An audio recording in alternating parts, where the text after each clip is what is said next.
بینەر و بیسەرên Kurdistan 24 ev demê baş hêviya demên xweş û selamet bi xazîn. Carek din hatîne xizmeta wên berez bû pêşkêşkirina xelekeka dîj bernamê bi Kurdî, nivîser, xwêndevan, maf û berpirsyarî. Nivîsîn proseka dêrîn û berdewam e etnava hemû civakên mirovayetiyê da. Bi dirêjahiya sedan sal û têperbûna sedan ezmûnan têperiye ev prose, heta gihiştiye ev rû proseke ya berdewam e. Îtir ev rû çerxê pêk gihiştin û zorbûna zanyariyan û peywendiyên asan û zîka pêk gihiştinê berpirsyariya xwêndevanî û nivîserî mezintir kiriye û zortir kiriye. Lewra etnava xeleka bernamê bi Kurdî da dê tîşka xwe êxîne ser vê min jarê digel zor berez Mamosta Abdurrahman Sedîq zor bixêbrî Mamosta. Mamosta wekema behs kirî nivîsîn û xandin پروسek bûye etnava mirovatiyê da li serdemên zî hatiye destpêkirin û heta vêgavkê jî berdewam ev proseye.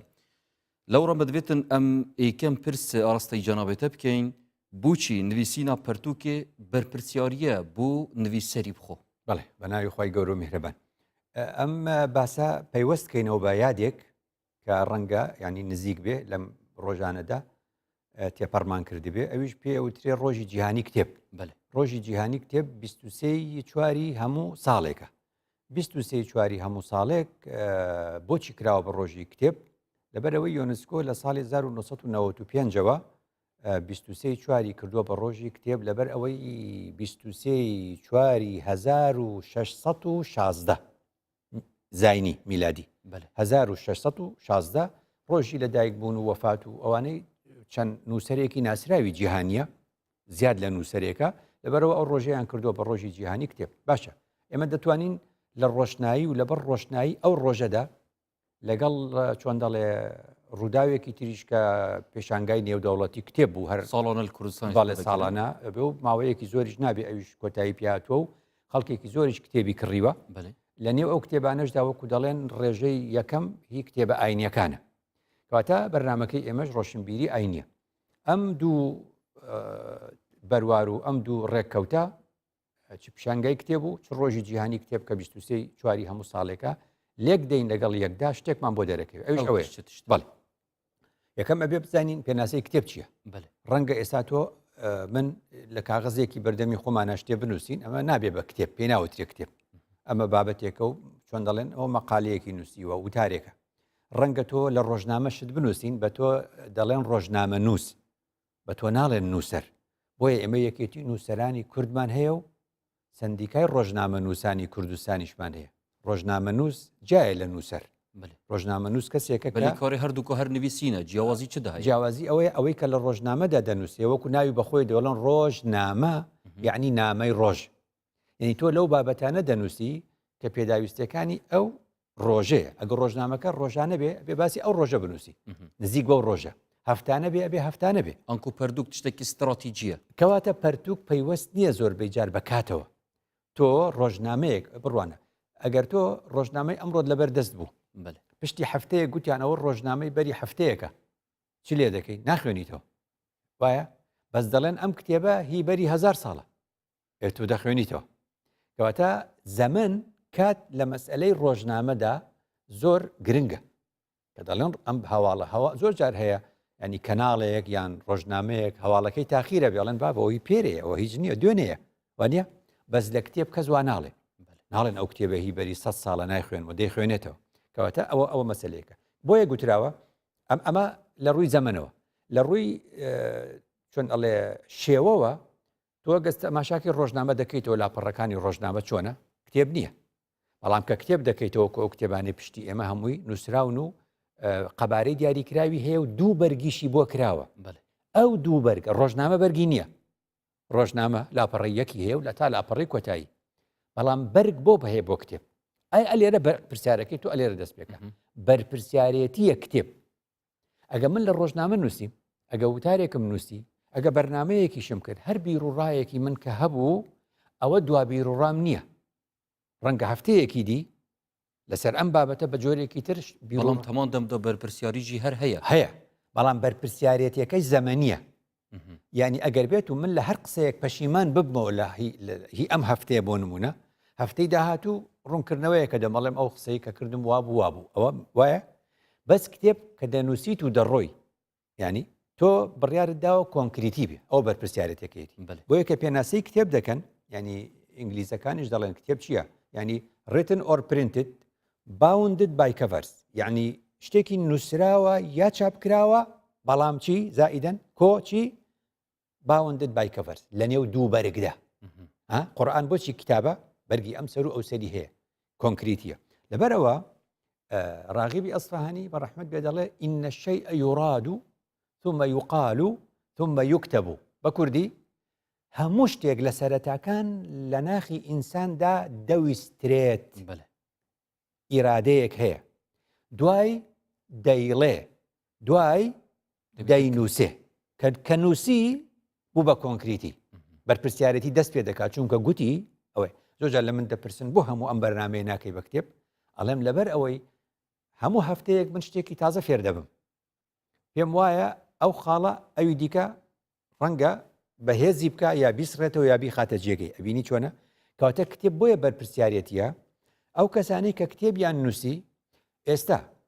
ئەگەر ئاشتی لەم دنیاە بەرقەرار بێ بەهۆی کتێبێکەوە ئەڵێن دەستی خۆش بێ ئەو کاتبە چەند کارێکی باشی کردو بەری 1000 ساڵ ئێمە گەڕاینەوە بۆی فێری ئاشتی خوازی کردی خۆ کۆی هەموو ئەو توندڕەوانە توندڕەوی ئاینی نەتەوەی چۆن ئەڵێ زۆرمان هەیە هەموو جۆرە هەندە ئێمە باسمان ئاینیە خۆ زۆربەی توندڕەوە ئاینەکانیش بانکەی بڵێ ئەم شتە لە چۆ فێر بووی ئەڵێ ئیبن فلان و ئەبوو فلان لە فلان کتێبدا بەری 1200 ساڵ یا 500 یا 100 یا 200 گوتوێتی وای گوتووە کەواتە ماڵی خەڵکی وێران کردیانەی کرد ئەبینی چۆنە کەواتە کتێب بەرپرسیارەتیە تۆ بێ بزانی ئەم ئیشە بۆیە ثومە یوکتەب کە کردە کتاب لە بەرامبەری خوا بەرپرسیار ئەبی یعنی دەڵێ ئەمە دواڕای منە لەم کتێبەدا ئەوە خاڵی مامۆستا ناوا پەرتوکێشدا کە دەبا پەرتوکێت نویسی پەشیمان بوونەوە نیەت ناوا پەرتوکێ باشە بوونمونە ئیزدارێکی نوێی یعنی ئیزدار بکەی و بەرهەم بینی بلێ زەمانی باشەدامە ڕۆژنامەکان کە دەڵێن پۆزیشمان بۆ بێنەوە ئمڕۆ دەرچووە بۆ سبەی لە هەمان جێگەدا و بە هەمان فۆنت بۆ دەنووسێ بە بەیانیە نووسەرێک چەندی پێدەچێت تا کتێبێکی تر دەنووسێت و تاوەکو ئەو کتێبە ڕاز دەکاتەوە بە چاوەڕێی چاپێکی تر بکە خۆتە زانی چاپکردنی کتێب چەند زەحمەتە لە چاپدانی کتێب چەند زەحمەتە ڕاستکردنەوەی چەند زەحمەتە بەڵام کەسێکی وەک ئیمامی شافعی مامۆستا کە عێراقێ فقهەک داڕشتیە دەماچیتە مەسڕێ فقی خۆت گۆڕیتن ڕاستە ئایا ئەوێ چ دگەیتیتر لێرە پرسیارەکە ئەمانەیە کەواتە تۆ بەرپرسیارەتەکەت ئەوەیە ئایا ئەو ڕێی دووەمەت بە چەندی ئەوانەی پێشوو دەگاتەوە ینی من ئەگەر 1000 کتێبم هەبێ ینی 1000 نوسخەم لە کتێبێکە بێ بڵاوم کردەوە و شتێکی خراپی تیا بوو دوای لە کتێبی دووەمە دوای 5 ساڵ شتێکم ڕاست کردەوە ئایا ئەوەی کتێبە ڕاستکراوەکە بەگشت ئەوانە دەگاتەوە کەوا چاپی یەکەمەکەیان پێ بووە مەرجنیە خۆ دانە نازانی چیە کڕیوەتی بۆیان بەریتەوە مەبەستم بە کورتی ئەوە بوو کە بڵێم خدا لە قورئان دەفەرمێ فەوەڕەبیکە لەنەسئەلەنەهم ئەجمەعین بەرپرسیارەتیە بەرامبەر بە خوددا لە هەمومان ئەو پرسیارە دەکاتەوە مەسەڵەن خەڵکێک بەدەستی خۆی شتێک دەنووسێ دەڵێ ئەمە خوا وای فەرمووە ئەوە تەزویرە ئەگەر قسەی خۆت بکەیتە سەر قسەی خوددا بۆیە دەفەرمێ فەوەیل للذین یەکتبون الکتاب بئەیدیهم ثم يقولون هذا من عند الله کەواتە ئەوە بۆ کتابی خوا وابێ بۆ ئەوەش ڕاستە کە من دێم بە ناوی تۆ شتێک بنووس بوو بە ناوی تۆ بڵاوی کەمەوە ئەبینی کەواتە ئەمە هەرجارێکی تر بوو بە بەرپرسیارەتی لەبەرەوە کە تەماشاکەی پێغەمبەرێک دێت ئینسانێک دێت درودی خوای لەسەر پێغەمبەر ئەم پێغەمبەرە دەڵێ بڕوان بە من بکەن و ئەمە کتابەکەمە وایە بۆیە بینی خوا فەرمێ كل آمن بالله وملائكته وكتبه ورسله هەلێرە بینی کتوب پێش ڕسوولەخە یعنی پێغەمبەرەکە کە هاتووە پەیامەکەی پێ و کتابی هەیە خدا کتابەکەی خاتە پێشی لێرە کتابەکەی خاتە پێشی ڕسوولەکە چونکە ئەگە من ئیمانم هێنا ئەوە کتابە هی خدایە و ئەم هێناوێتی کەواتە 100% ئەم ڕسوولە بەس ئەگەر ئیمان بێنی ئەم ڕسوولە و ئیمان بە کتابەکەی نەهێنی ئەوە ڕاستن نەکردو چونکە ئەو ڕسوولەکەی لەبەر چی ڕسوولە بەچی نێردراوە بۆچی پێغەمبەرە یعنی پەیامبەرە کوا پەیامەکە کتابەکەیە کەواتە کتاب ببینی لە ئاەتەکە خدا دەیخاتە پێشی پێغەمبەرەوە چونکە کتابەکە شوێنی زۆر گرنگە اینجا خدا دەفەرمی ئەم عندهم الغیب فهم یەکتبون خەڵکانێکیش قسە دەنووسن دەڵێن خدا کتابی هەیە منش کتابم هەیە خدا دەفەرمێ ئەم عندهم الغیب فهم یەکتبون کەئەنەه ئایا ئەوانە جیهانی نادیار دەزانن وا دێن ئەوانیش دەنووسن کەواتە ئەمە شتێک بە تۆ دەڵێ هەموو جاڵم قورئان ئیشارەتە بۆ کاتب ئایا کاتب دەتوانێت شوێنێکی تاریکمان بۆ ڕووناکاتەوە؟ ئایا کاتب شتێک لە غەیبی ممکن دەزانێت تەحلیل بکە بۆ ئێمە شتێ بنووسێ؟ یعنی خودداوا دەفەرمێ ئەگەر ئەوانە غەیبیان بزانی باە با بەهات نایە بڵێن وەکو خوددا ئێمەش کتاب دەنووسین. ئێمەی ئینسانیش کاتێک کە کتێبێک دەنووسین کتێبێک من شتێک دەنووسم تۆ دەیزانی جاوە سوودی چییە؟ دەبواە من شوێنێکی نادیار کەشف بکەم بیدۆزمەوە من بینوسم. جا کۆتایی بەوە دێنم کە خوددا دەفەرمێ فيها كتب قيمة نافرمي كتب ثمينة ثمين وثمن نرخ على كتابة نرخي چنده وأو هلايكي قوري أو نرخي أو كتابة كده يكري على نرخي بريتيا ل 8000 دينار أو نرخي ورقكو شاب كردنكيه بەڵام شتەکانی ناوی نایەتە قەیم بیت ینی بە معنایەکی تر ڕەنگە زۆریش قەیم بێ زۆر بە نرخ بێ نەیەتە حیسابکردن. بۆیە خوددا لە قورئاندا زۆر دەبینی دەفەرمێ يشترون بآيات الله ثمنا قليلا قليل بۆ ثمن دێنێ دائما ثمن وشروه بثمن بخس دراهم معدودة يعني بچەند درهەمێک یوسفیان فرۆشت. ئەبینی خوددا ثمن دائما دەخاتە شوێنێکەوە کە قەلیلە و کەوا کەم نرخە باسی نرخەکەی دەکا بەڵام بۆ کتب دەفەرمێ فيها كتب قيمة نافەرمێ ثەمینە کەواتە ئێمە دەبێ بڵێن کتێبێکی پڕبەها نابێ بڵێن کتێبێکی بە نرخ چونکە نرخ قیمەتی وەرەقە و کاغەزەکەیە چاپکردنەکەیە ناتوانێت بەها بدا بە کتێبەکە بۆیە کتێب گەورەترە لە نرخەکەی. سەبارەت ئاخستنی جەنابێتە مامۆستای بەڕێز مەدوێ بچینە ناوە هەفوڵاتیان بەڕێزدا و پرسیار ژێ هاتیەکردن تە چەند دەم تەرخان کردە بۆ خواندنا پەرتووکێ بفەرموو دابینەروین. بێگومان کاتم بۆ کەنەوەدانەوە منە لە تەمەنمان زیاتر لە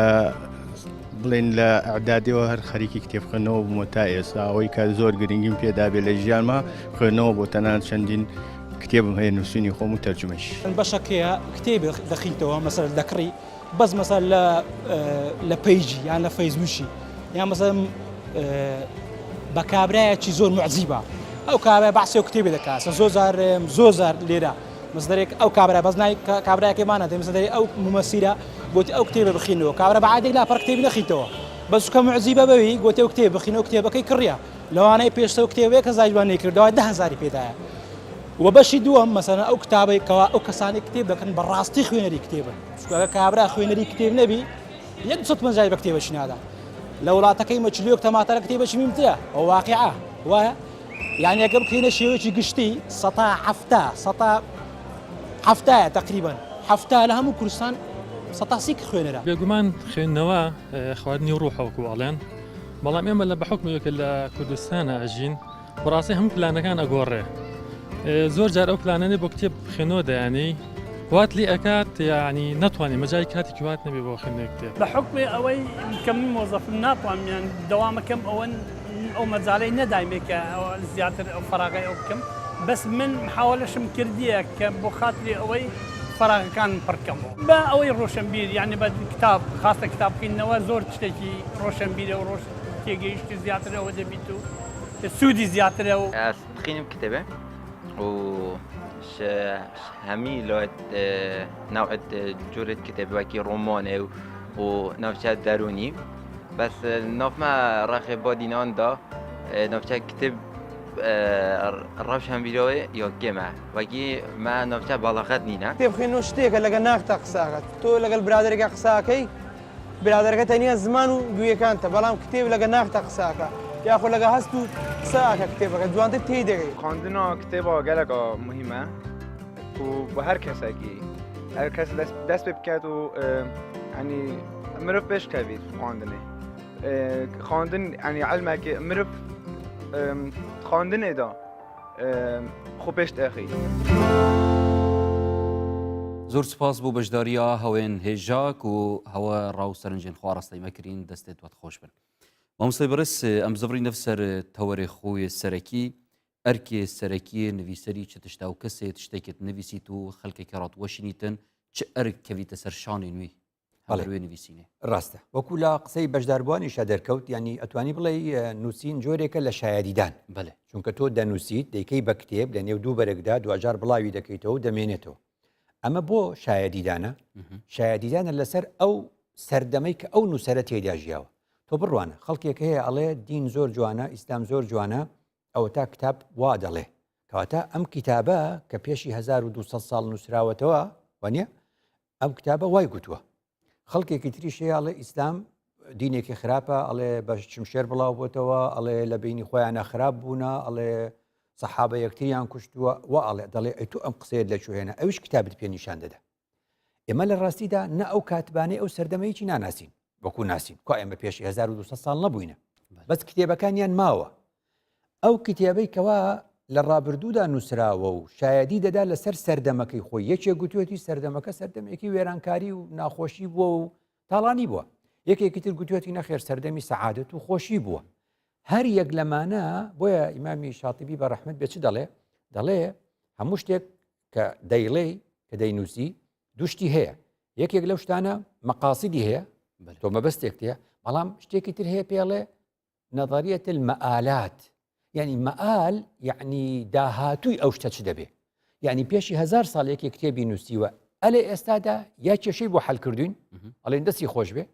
یا گرفتێکی بۆ ناوینێتەوە ئەوتە خوندەوانێ چرخی بیستویکە چ پیڤەر هەبیت بۆ هەرسەنگاندنەوە پەر ئەلێرە زۆر گرنگە کەواتە نووسەر با بڵین کاتێک کە شتێک دەنووسێ زۆر گرنگە ڕووناکی بخاتە سەر شتێک وەکو دەڵێ هەمیشە دەڵێن ڕێژەیی بێ یعنی چۆن یعنی بە مطلقی قسە نەکە چونکە ئەگەر بە مطلقی قسەی کرد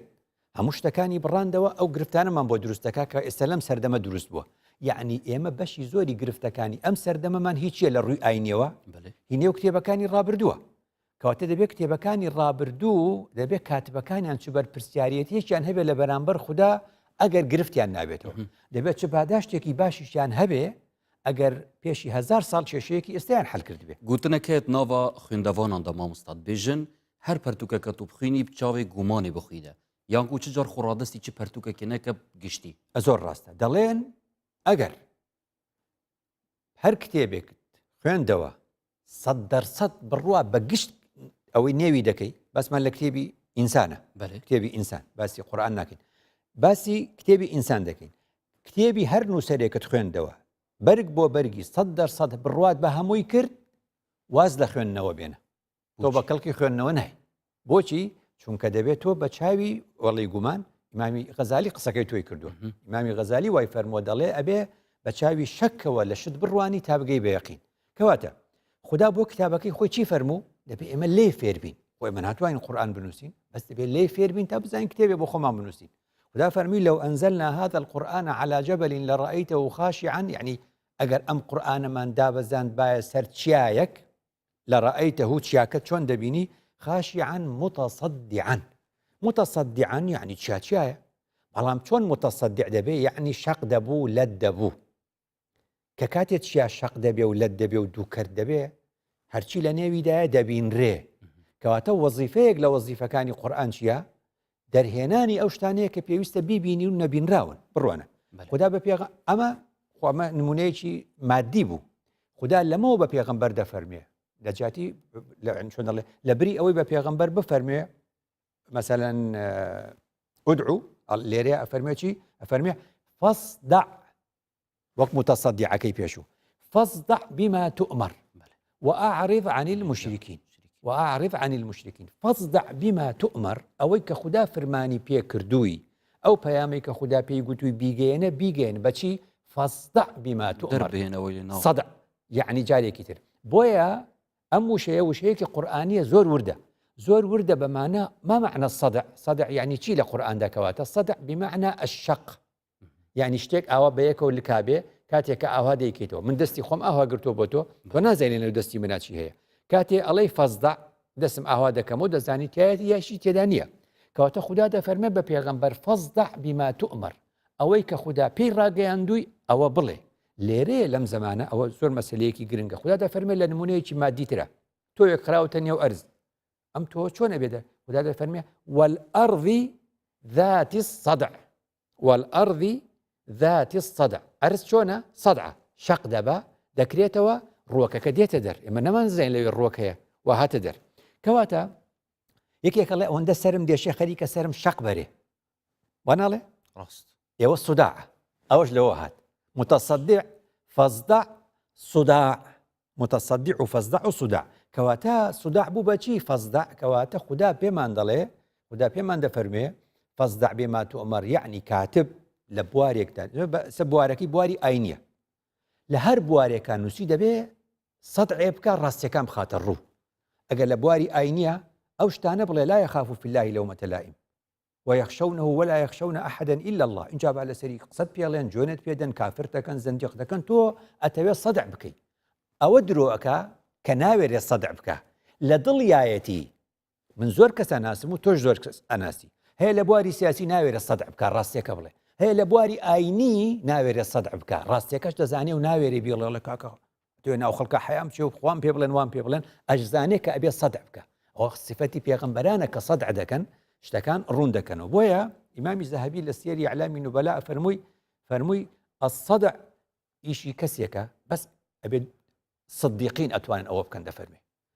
الله شيء صديقة الله أو كسيكا أتواني الصدع بكاو لبواركي خوي أو اللي ضليتي بيله إن جا خلق شيء كيف خوي الله أبي دو صفتي تيابي يا كم قوة دوم إخلاص بله يا كم آزابه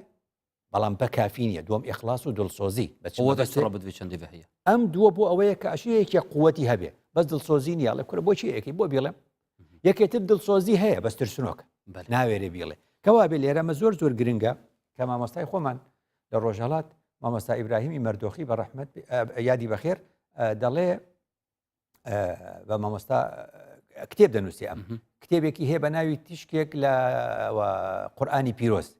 ئیبراهیمی مەردۆخی تیشکێ لە قورئانی پیرۆز دەڵێ مامۆستا ناسری سوبحانی بە ڕەحمەت بێ هەر کەسێکی ببینایە کتێب دەنووسێ دەیگوت وەرە شتێکی تازەت پێیە دەریخی لەو کتێبە کەس نەیزانی بێ دەیگوت نەوەڵا دەیگوت منووس ئەگەر شتێکی تازەت پێ نییە کتێبخانەی خەڵک مەشغوڵ مەکە بە کتێبێکی تر کە هیچی تێدانی دەستێتت خوش مامۆستای بەڕێز دەمی بێنڤەدانێکی هاتی بینەرین بەڕێز دەهێنە خزمەتاوێن هێژا بۆ پتر درێژە بێدان سەروی بابەتی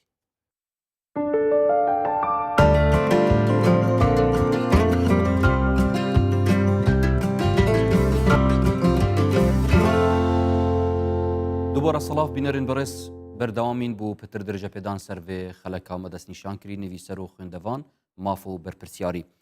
مامۆستای هێژا ئەکید هەر تشتێکێ کە ئەم بینین باندۆر و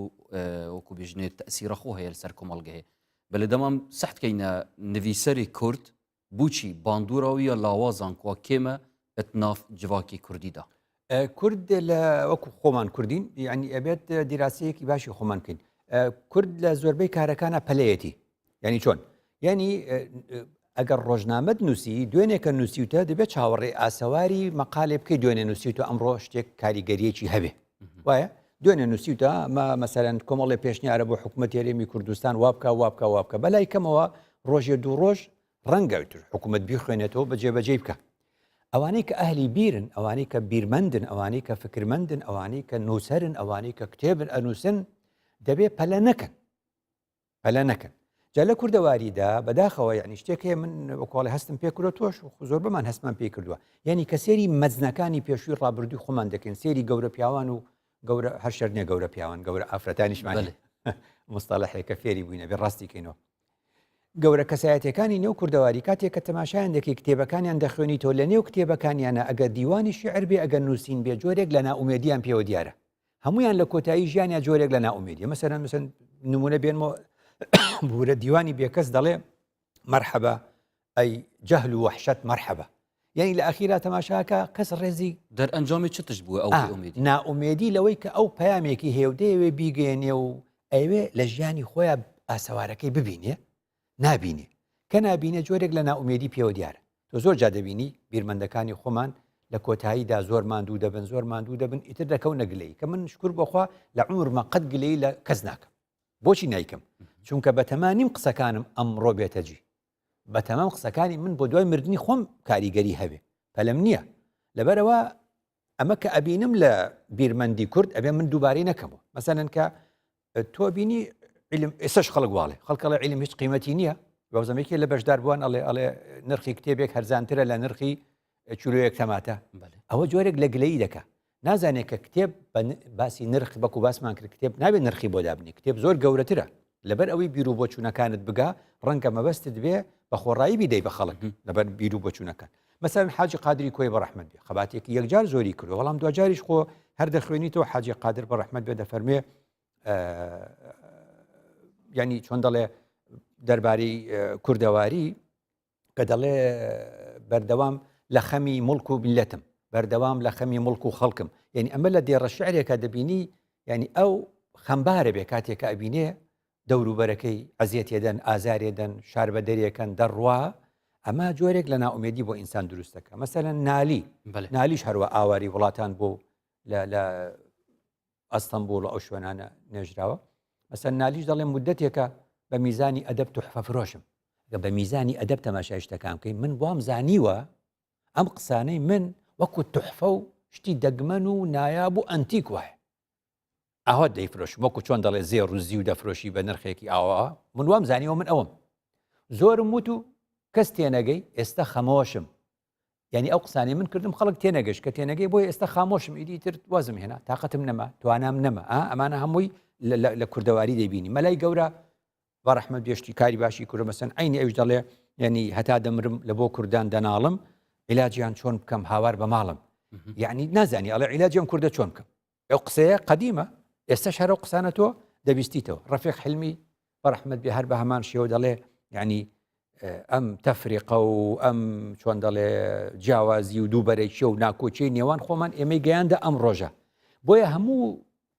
چۆن دەڵێ بیرمەندەکانمان سیاست مەدارەکانمان کە دەخوێنیتەوە لە کۆتایی ژیانیانە جۆرێک لە ناومێدی ئێمە بێم ناومێدە نەهێڵین بەچی ئەبێ ئەم ناومێدیە نەهێڵین ئەبێ بڵێن بیرمەند و نووسەری کتێب لە ئێستاوە بۆ ئایندە دەنووسێ لە ئێستاوە بۆ ئایندە دەنووسێ مەرج نییە ئەو قسانی دیکە باشە پێغەمبەران فێری ئێمە دەکەن دەڵێن ئەو ڕۆژەی کە هەر پێغەمبەرێک وەفاتی کردو چەند کەس دوای کەوتووە وایە ینی پێغەمبەر درودی خوای لەسەر لە سڵح حودەیبیە دەڵێ ئەوەی تر ئەوە دوا قسەی بۆ کردوێتی 100,000 کەس دەوری بووە ئێستا ملیارێک و 500 میلیۆن هەیە بەلتونۆ بینیوە مستەئەف نەئومێدیە جانەبێتە بەحثکردن کەلدەف زاناین کورد هەبوویە بەحساوی چەندێک کریە کە بێهیری بوونە خۆ دەربڕی سەبارەتوی چەندا بینی ئەوە کێشەکە جیهانی ژیە ینی بۆ نمونە کەسێکی وەکو ڕۆمان نویسێکی ئۆلمپی بەحثکردن بیشتن گرتنە کەڤریشکێکی ئاسانترە خوێندەوارێکی لێهاتی کەواتە ینی هەموو جارێ ینی پڕژبینی بەسەوی باشە اینجا بچکە باسی بەرنامەی بە کوردی دەکەین باسی کورد دەکەین ڕەنگە لە خۆمە ئینسانە ڕەنگە لە وڵاتی تریش کەسێکی دیکە وای گوتبێ بەڵام زۆریشن ئەوانەی کە ناومێد نەبوون کەواتە دووشت ڕاستکەینەوە یەکیان ڕۆژهەڵات ناسەکان چیان بە ئێمە گوتووە ڕۆژهەڵات ناسەکان ئەڵێن وڵاتانی ئیسلامی مەبادیئی جوانی تایە مەبادی و بنەمای جوانی تایە بەڵام میکانیزمیان نییە بۆ جێبەجێکردن میکانیزم چۆنی بکەن مامۆستا بەدیعزەمان سەعیدی کوردی دەڵێ چی دەڵێ خەڵکی ئێمە دەزانێ بڵێت چی بکەم بەڵام نازانێت چۆنی بکە بۆیە زۆرێک لەوانەی گلەی لە کوردەکەن زۆر بیرمەندی کورد زۆر شاعری کورد زۆر سیاست مەداری کورد کە گلەی لە کوردەکە خۆی لە کورد نەگەیشتووە کوردناسی کوردۆلۆجی بابەتێکی یەکجار گرنگە من زۆر کەم دەناسم من سوودیان لێ وەردەگرم من لێیان فێر دەبم کە کۆمەڵگەی کوردی ئەبێ بیناسین تۆچتە دکتۆر ئاخر دکتۆر چۆن عیلاج بۆ تۆ بنووسێ سێ شتەکە دکتۆر یەکیان ئەوەیە کابێ یەکەم کار دەڵێن تەشخیصی مەرەز دیارکردنی نەخۆشیەکە چییە ئەوجا چارەسەری بۆ نووسێ چارەسەری زمانێکی ئەوێ هەیە درێژخایەنی پێڵێن نەخۆشیە درێژخایەنەکان خواشفای هەموو کەس بە مەبەستم چی بوو مەبەستم ئەوە بوو کە بەدیعزەمان سەعیدی کوردی بە ئێمە دەڵێ چۆن مهمە چۆن ئەڵێ زۆربەی قسەیەکی ئاوا هەیە بیکەم بە کوردی یەکسەر دەڵێ بۆچی کاریگەری زۆربەی پیاوانی ئاینی و مەلای موسڵمان بەسەر خەڵکەوە نییە ئەڵێ بە خەڵکەڵێ خەڵکی نەترسنۆک مەبن ئەمە قسەیە جوانە بەس چۆن ترسنۆک نەبم چۆن ینی میکانزمەکە دیار نیە ئەڵێ پێ ئەڵێن بەخیل مەبە آخر ئەی چۆن بەخیل نەبم ئەبێ میکانزمەکەی ئیجاف میکانیزمە ئەتخودی ئیسلامێدا هەیە وەک منهج خودداوی بۆ پێویستە مەلا بیش زۆر گرنگە ئەمانە هەمووی زۆر گرنگن کە دەبێت خۆمان بیدۆزینەوە یعنی خوددا داواکاری لێ کردوین بەڵام میکانیزمی داواکارێکە من هەموو جارەمانم کرۆ بە نمونە ئەڵێم سەردەمانێکی زۆر لە نەوەتەکانەوە بە زۆر دەستگام گوتووە بە زۆر دام و دەستگام گوتووە ئەڵێ تکایە سەر لە پرزگە بدە ئەمە قسەیەکی جوان حەز ناکەی سەر لە پرزگە بدەی وانە بەس ئەگەر تۆ 5 دەرگال لە بینایە کرد بێتەوە کاکە هەرێکی لەلایەکەوە ڕۆسەر لە پرزگە نادە بەس ئەگەر دەرگایەکت کرد بێتەوە هەر ئەو دەرگایە پێش ئەو بچێتە ناو بیناکە بەناو پرزگەیە بڕوا ئێتر گرتت پرزگە ئەڵێ میکانزمە دیت میکانزمە بە خەڵک ئەڵێ تکایە بەسەر ئەم پردە بەرزە پردە بپەڕەوە کە دروستم کردووە ئێزانی زەحمەتە خۆی سەلامەتە بەس بۆ ئینسانیش هەڵێ بڕۆ سەر و بچ و ئەوێ و بڕۆ خوارەوە مە زۆرە بە ئەوە بڕۆم دوای سارە لێدا لە ئەوروپا ببینی ئەمە چۆن کراوە بەرزە پردەکە کراوە بەس بۆ ئەوەی ناچارت کەن هەر ئەبێ سەرکەوی لە خوارەوە لە جەزرەی وەسەتیەکە چۆن دەڵێ یەک پەرژینێکی ئاستی گەورەی درێژی بە 500 متر کردووە ئێتۆن یا ئەبێ ئەوە سەرکەوی یا ئەبێ 500 متر بڕۆی سەرەکەوی کە ئەو میکانزمە ئیتر پێویست ناکا بڵێ ئەوە مەبەستم چی بوو مەبەستمەوەڵێت تکایە خێرا مەڕۆ ئاخ چۆن خێران ئەڕۆ هەر خێرا لێ خوڕێ کە تۆ عقوبەت بۆ دانا و غەرامە و کامیرەت بۆ دانا کەمێکاتەوە جا بێم بۆ سەر باسە ئاینەکەش وایە باسە ئاینەکە هەر کەس کۆمەڵگەی خۆی نەناسێ ئەوەی کورد ناناسێ بۆ کورد نەنووسی ئەوەی کورد ناناسێ بۆ کورد قسە نەکە بۆچی چونکە تۆ ڕادیۆیەکت کردوێتەوە پەخشەکەی بەس لەوێ وەرناگری ڕادیۆکە لەوێ وەرناگری کەواتە گەلان ڕۆژهەڵات ناسان کە هاتوونەتە ئەم ناوچەی ئێمەیان چاک خوێندوێتەوە ئێمەیان چاک خوێندوێتەوە زۆر گرنگە خۆشمان کوردۆلۆجی هەمان بێ کوردۆلۆجیش فێر بین بزانین ڕووسەکان چیان گوتووە بۆ ئێمە ئەڵمانەکان دوای چیان گوتووە ئیتاڵیەکان چیان گوتووە یۆنانیەکان چیان گوتووە ئینگلیزەکان چیان گوتووە فەڕەنسیەکان چیان گوتووە ئەڵمان چی گوتووە ئەمانە هەموو لەسەر ئێمە شتیان نووسیوە زۆر گرنگ ئەوەش بخوێنینەوە خۆشمان ئیدامە بدەین بە کوردۆلۆجی ئەگەر ئەمەمانزانی نووسەری کورد ئەو کاتە ناومێت نابێ ڕێگەیەک دەدۆزێتەوە بزانێ پەنجەرە و دەرگای گەیشتن بە بیری تاکی کورد لەکوێ بەێ هەندێک جارما وستا ئاختنێکێت بێژن پەرتوو باشترین هەواڵی مرۆڤە بەێ ئەف هەواڵە هەندێک جار خیانەتیش مرۆڤی ناکەتن ئەوەت نافت ناخی خوددا دەما سەدەعتکەتن تشتێکی خەلت نیشەمان هینە ئەبێت چۆن ئەڵێن هەندێک شتێ لە ئوسولی فقها پێڵن ئەو شتە یعنی مطلقەوە بێ مقەیەدیکەی وانە ئەمیش ئەبێ لە ناویە قسەیەک وشەیەکی نەبینراو هەیە لەم قسەیە دەڵێن لە هەموو زمانێکە کتێب باشترین هاوڕێی ئینسانە ئەم قسەیە بڵی کتێبی باش ئەیوانە ئەگە تۆ کتێبێکی مەسەلەن خراپی بۆ بێنی تونندڕەوی فێرکە ئەمە چۆن هاوڕێی باشە هەچە وەکو هاوڕێ دوو جۆری هەیە پێغەمبەر درودی خوای لەسەر فەرمووی یعنی جەلیسی سوء وانە هاوڕێ خراپ وەکو ئەوە لە نزیکی ئاگرەوەبی پریشکەکەی هەر لە تۆ دەکەوێت کەواتە چۆن گوتمان هاوڕێ دوو جۆرە هاوڕێ باش و هاوڕێ خراپ کتێبیش هاوڕێ مادام هاوڕێیە هاوڕێ باشی شێ و هاوڕێ خراپشێ دەسێتت خوش مامۆستای بەڕێز دەچینێت ناوە شارین کوردستانی جارێکدن بوو بەشێ دوێ ڤۆگەس بۆ بێ ئەرێ ji بۆ خۆڕوشەمبیرکردنێ تا چه پەرتوک دەست نیشان کردیە بخینی بفەرموودا پێک ببینێت من زیاتر گرنگی بە کتێبی فەلسەفیەیەم بە تایبەتی لە بواری ئاین و فەلسفە کۆنەگانە هەمی یونان و هەم تێکەڵبوونی فەلسفە یونانی لەگەڵ بواری فەلسفەی ئیسلامیە لە شارستانەتی ڕۆژهەڵاتی ناوەڕاستە بەگشتی ئەوەی چینی ئەوی کتێب دەکرێت دەخینتەوە 1990 لە بۆ خۆڕۆشنبیرکردن ئەو قسەی دەکەم من مەسەرەن یعنی بەی دڵمەوە قسەی دەکەمەوە ڕای خۆمە بەس بەڕای خۆم ئەو کەسێک کتێب دەکەی 1990 لە بۆ خوێنرا و هەندێک چیز لە بۆ خوێنەر و لە بۆ معلومان نییە چونکە کتێب بەشی هەیە بەشەشی زمانە زمان لەو معلوماتی لە بۆ فێربوونی زمانە وەلو ئەوش معلوماتە بەس فەرقی لەگەر کتێبەکی مروی کتێبەکی زانستی وایە ئەو بەس بۆ فێربوونی زمان بەس بۆ خۆیتی ئەوە تەبی هەموو سەرچاوە معریفیەکان گرنگن لە بابەتی ئەدەب و کۆمەڵایەتی و سیاسی و ئەوانە ئیسانە بێت لەسەر ئەو هەموو ینی بەعام لەسەر بابەتەکان ئیستیطلاعێک و خوێندنەوەیکی هەبێت بۆ ینی بە پێی مەجال و دەرفەتەکەش ینی هەبێت لەسەر خوێندنەوە ساوی زۆر دروست دەکە یعنی تو کابراایك ڕۆشنبیر بوو کابراایەکە ڕۆشنبیر بوو کە ئیسفادەی لێ وەردەگریتن طبعاً ئەتو زۆر شتی یعنی ئەخلاقێکی چاکی وەردەگریت شتێکی باش وەردەگری سوودی هەیە کتاب یعنی کتاب خوێندنەوە جەریدەخینەوە شتیوا یعنی زۆر شتێکی ئەوەیە از برینگ شرمیم بوم از پشتی لغت الجسد مخاندی کتاب لغت الجسد از پتر یعنی شم قال عالم باغم عكاز قال ده باغم عشان كمان راح شافته وقال ده باغم وعشت شربنا كان از بري خلنا لما راح كدي قال ده باغم وانه من زور كتاب هيا كده خوين مو لزور شتا دور دكم روشن بيري لي وردقرم لزيتر ده زيرك ده يعني زور كسيل انا من تنيا بكتب خوين نو كتاب خوين تا استج زور جنب خوين بلام زور كسيه بطلبي كي است زور برزنام دينه خود یا کی من گنجا دا یا کی من خوانده بس الوان دو مایکا یا باشه گنج مت يعني تخيني كتاب رومان بن الاوديت بن سرداروني یا باشه حتی رادگه بەڵێ بینەرن بەڕێز سوپاس بوو بەشداربوویان کە ڕاوسەرنجین خواڕاستی مەکردن هەر ساخ و سەلامەت بن زۆر سوپاس. مامۆستای بەڕێز دەما ئەم بێژین خوێندەوانی پەیوەندی دیگەل پەرتووکێ هەیە هەندێک جار بیتن ئەف پەیوەندیە سارد و سڕی و خاویت نافدا دروست ببیتن لەو ڕەمە دەوێت بزانین ئەم چاوە پەیوەندیەکە دروست یا باش دروست بکەین هەمبەر کەسێک خوێندەوار و ئەمبەر پەرتووکێ بخۆشی. باشە هەر ڕۆژێک کتێبێک کاتە بەردەست و دەست بە خوێندنەوەی کرد هەر کتێبێک چەند پرسیارێ لە خۆت بپرسە ئەو پرسیار چنە هەمیشە بڵێ ئەم کتێبە لە ساڵی چەند نووسراوە زەمەنی کتێبەکە ئەو زەمەنەی کە کاتبەکە ئەو کتابی تێدا نووسیوە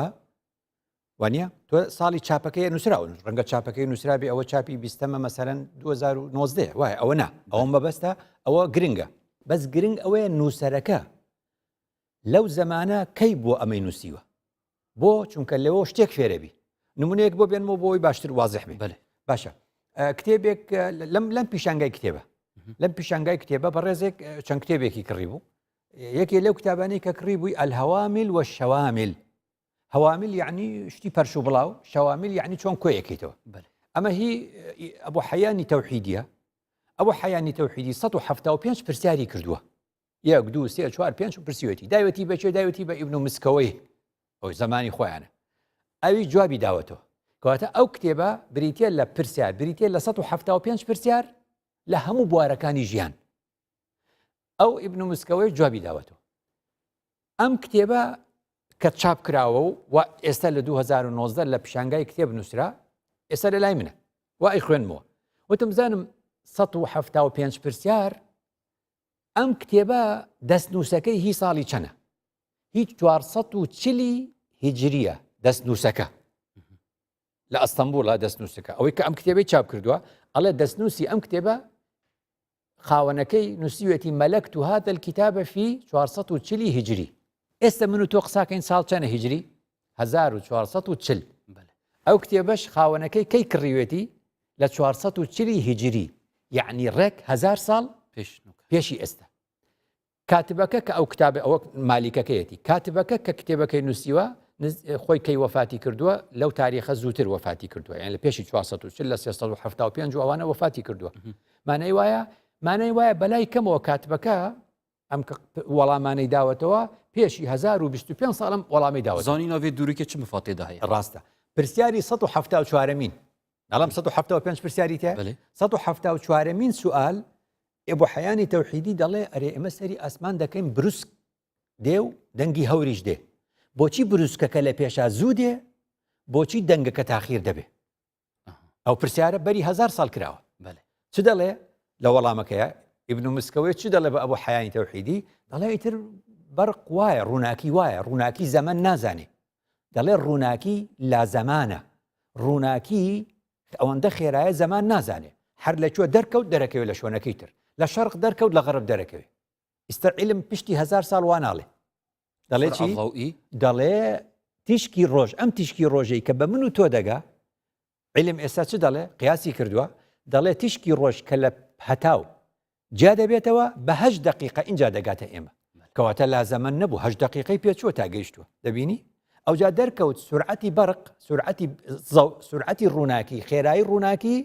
زیاترە لە خێرایی دەنگ ئەف گوتناتەوەی چەندێک دگەهێنیتن و پەرتووکێن سەردەم گرنگترن پەرتووکێن قەدیم نە یعنی بەراورد بکە یەکسەر ئەگەر ئەو قسەی ئەو جوابەی ئەو وەرگری ئەو جوابە پشتی پێشی 1000 ساڵ ئەو قسەیە گوتراوە ئێستا عیلم دوشتی گوت یەکیان گوتی تیشک بە تیشکی ڕۆژ بە 8 دقیقە بە ئێمە دەگا کەواتە باسی نەڵێ لا زەمەنە هەر دەرکەوت ئەگاتە ئێمە ئەو تیشکی ڕۆژی دەکاتە سەر ئەرز 8 دقیقەی پێچووە ئێستا عیلم وا دەڵێ کەواتە ئەو قسەیە ئەو جوابە ڕۆی بە کەڵک نهات ئەوی دی دەڵێت سرعەت زەمەنی قەدیم کەی توانیوانە ئەوە بسەلمێنن کە سرعەتی یا خێرایی ڕووناکی زیاترە لە خێرایی دەنگ لەبەرەوە ئێمە بروسکەکە لە پێشا دەبینین دوای هەورە گرمەکە دەبیستین وانە ئەو خۆن ئەوە نمونەیەکە لە نمونونەکان یەکی کتابی ئیبن تەیمیە دەخوێنێتەوە دەڵێ ئەم کابرایە بووە توندە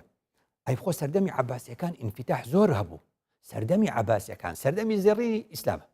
عەباسیەکان ئەی باشە ئەڵێن ئەم کابرا بۆ وایە ئەڵێم کاکە سێری میلادەکەی کەن دەوڵەتی عەباسی کەی ڕووخاوە و نەماوە 1258 میلادی لەبەریکە 1258 میلادی ئیبن تەیمیە کەی لەدایک بووە 1263 یعنی کەی لەدایک بووە 5 ساڵ دوای ڕوخانی دەوڵەتی عەباسی ئەی ڕوخانەکە چیە بووە مەغۆل کەواتە ئیبن تەیمیە کەی لەدایک بووە کە مەغۆل لە منتیقەیە بووە کە گەورە بووە لە سایی ئەو مەغۆلانە گەورە بووە بارودۆخێکی ڕەوشەی کارتێکردن سەرگوتەڕەوی داگیرکار هاتووە و دنیا نەوعێکی تر بوو ئەوش بەرامبەرەوە ئەو کوڕی زمانەکەی خۆیەتی کەواتە لەوێەوە تێئگەی یعنی ئەگە ئەم شتانە مەکان ئەو کتێبە لە کوێیان نووسراوە کاتی خۆی کسە کتێبێ لە دەوڵەتی سەفەوی نووسرابێ ئێ بێگومان بەدڵی ئیسماعیل سەفەوی دەبێ کتێبێک لە دەوڵەتی عوسمانی نووسرابێ ئێ بەدڵی دەوڵەتی عوسمانی دەبێ وایە تۆ ئازای کتێبێک بەرە پێچەوانەی مەذهبی ئێران بێ لە ئێران چاپیکە بۆ چاپ ناکە کتێبێکیش بەرە پێچەوانەی مەذهبی سعودیە بێ بڵێ لە سعودیە چاپەکەم نابێ کەواتە کاتێک کە ئەبینی نووسراوە دارن نەشر ینی چۆ چاپی کردووە چ شوێنە چاپی کردووە هەموو شوێنەوە کوردستان نییە کوردستان ئازادە لە چاو شوێنانەوە هەموو کتێبێ چاپەکە بەڵام شوێنان دەوڵەت ئیشی هەیە بەسەر ئەم بابەتانەوە نایەڵێ لەبەرەوە زۆر گرنگە ئەوە زانیمان زەمانەکەی کێ گرنگە بۆ ئێمە کاتبەکە لە چ زمانێک کاژیاوە ئەوەز گرنگ بوو ئەمجا زانیمان کە ئەم کتێبە چ دارن نەشرێک چاپی کردووە لوبنانە مانایەکی هەیە سعودیە بێ مانایەکی هەیە تورکیا بێ مانایەکی هەیە ئێران بێ مانایەکی هەیە وها کەزە بەو شێوازانە ئەوجا زۆر گرنگە بزانین کاتبەکە نووسەرەکە لە چ زمانێ ژیاوە ئەی خۆی لە چۆ بووە نووسەرەکە نووسەرەکە لە چۆ بووە بۆیە کاڵێن ئیمامی شافعی وای فەرموو دەڵێ کاکەوە لە عێراق بوو ئەو کاتە کە دەڵێ لەوە وای فەرمووی قوتۆ باست کرد دەڵێ ئەو کات لە میسر بوو کەواتە دۆزینەوەی شوێنەکەی زۆر گرنگە تابزانی لە چۆ داوای گوتووە دەڵێن ئیمامی غەزالی بۆە دەڵێ لە سەردەمی سەلجوقیەکان بووە دەڵێ بۆ حیانی تەوحیدی بۆچی واناڵێ ئەڵێ چونکە لە سەردەمی بۆی هێکان بووە ئەوانە سونی مەزەبن ئەمانەی تر شیعە مەزەبن کەواتە ئەمانە هەمووی کاریگەری هەیە بەسەر شوێنەکەەوە خاڵی دووەم خاڵی سێم زۆر گرنگە ئاگاداری 5 گرفت بی لە کتێبە هەیە ئەگەر بەسەریعی یەکەم حەزف ئەو کتێبەی گەشتۆتە لای ئەمەیەکی لێ حەزف کراوە خاوەنەکەی فەقیرەوەی نەوتووە بەس ئەوەی کە چاپێکاتەوە بەدڵی نییە دوو دیێڕی لێ دەرەکە وەکەوانی حەزیان لە هەندێک قسەکانی من نییە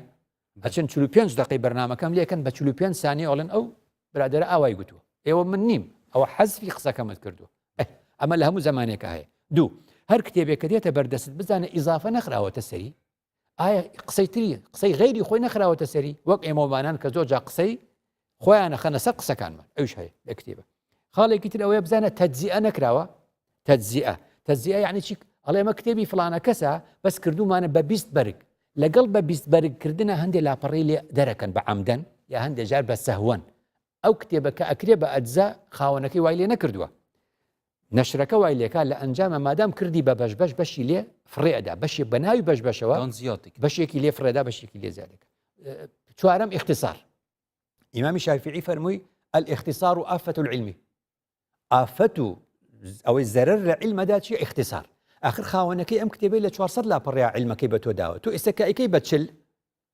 آخر ئەوە بیر و بۆچوونەکەی ئەو ناگا بە تۆ اختصارش گرفتێکی ترە تەرجومە